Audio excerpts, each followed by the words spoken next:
Imagine you are an intelligence operative. You are being deployed to a hostile region in 3 weeks. You do not speak the language. You do not know the local customs. Your survival depends on blending in. Do you think the agency sends you to a university classroom for 4 years to conjugate verbs and read poetry? No. You would be dead before you finish the first semester. Traditional education is designed for completeness. It assumes you have infinite time to learn every nuance, every exception to the rule, and every obscure fact. Operational learning is designed for survival.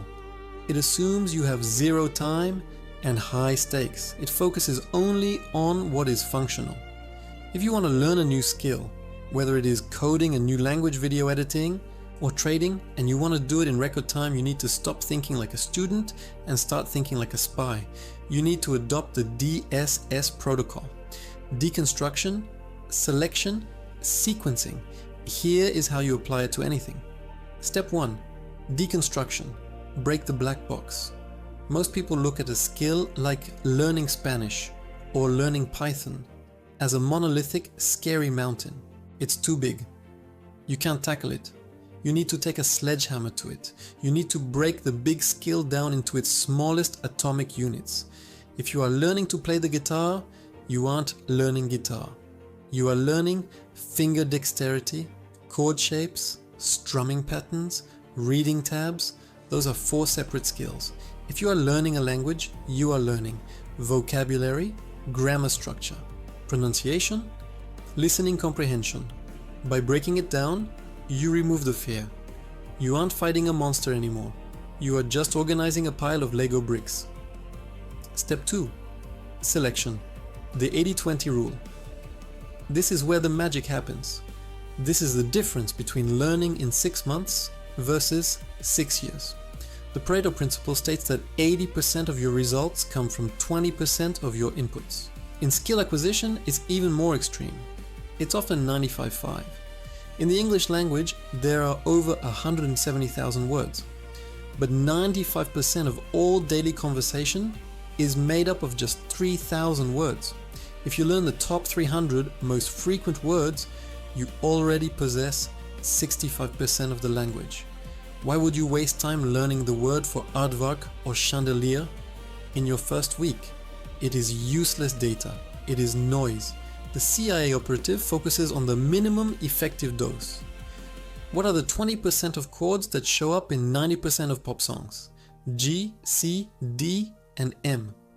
What are the 20% of coding functions that build 80% of apps? Your job is to ruthlessly ignore everything else. If it is not in the top 20%, it does not exist to you. Not yet. You can learn the nuance later, after you are already functional. Perfection is the enemy of execution. Step 3. Sequencing the logical flow. Most people try to learn in the wrong order. They try to learn the complex theory before they can do the basic mechanical action. Imagine trying to learn to swim by reading a textbook on fluid dynamics before you ever get in the water. You would drown. You must sequence the learning to provide early wins.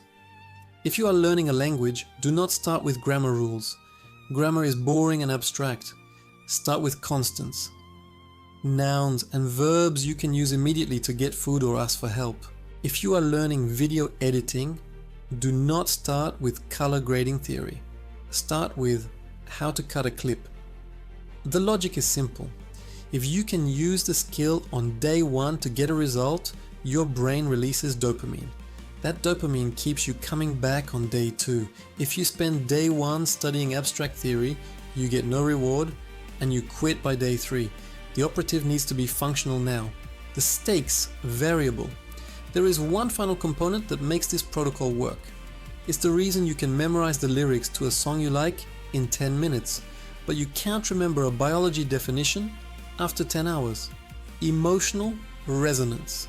The spy learns fast because the cost of failure is death or imprisonment. You learn slow because the cost of failure is nothing. Maybe a bad grade. Maybe you just feel a bit stupid. You need to manufacture stakes. Don't just say, I want to learn French. Buy a plane ticket to Paris for 3 months from now and promise yourself you will navigate the city without a phone. Don't just say, I want to learn to code. Commit to building a specific app for a friend by a specific date, or you pay them $500. When the brain senses a threat, social humiliation, financial loss, or physical danger, neuroplasticity skyrockets. Your brain opens up the save file and prioritizes the data. It thinks, I need this to survive. The immersion myth, a quick warning. People think the best way to learn is immersion. Just go to the country and soak it up. That is false. Immersion without a framework is just drowning. If you drop a person who knows zero Japanese into Tokyo, they won't learn Japanese. They will just be confused and isolated. You need structured immersion. You need to build the skeleton first, deconstruction, pick the right bones, selection, put them in order, sequencing, and then you immerse yourself to put meat on the bones. Stop treating learning like a leisurely stroll through a library. Treat it like a mission. You have a target. You have limited time. You have a specific set of tools. Cut the fluff. Identify the 20%. Execute the sequence. That is how you download a skill while everyone else is still reading the syllabus. If you are ready to stop wasting years on skills that should take weeks, you are in the right place. Subscribe to BrainOS. Class dismissed.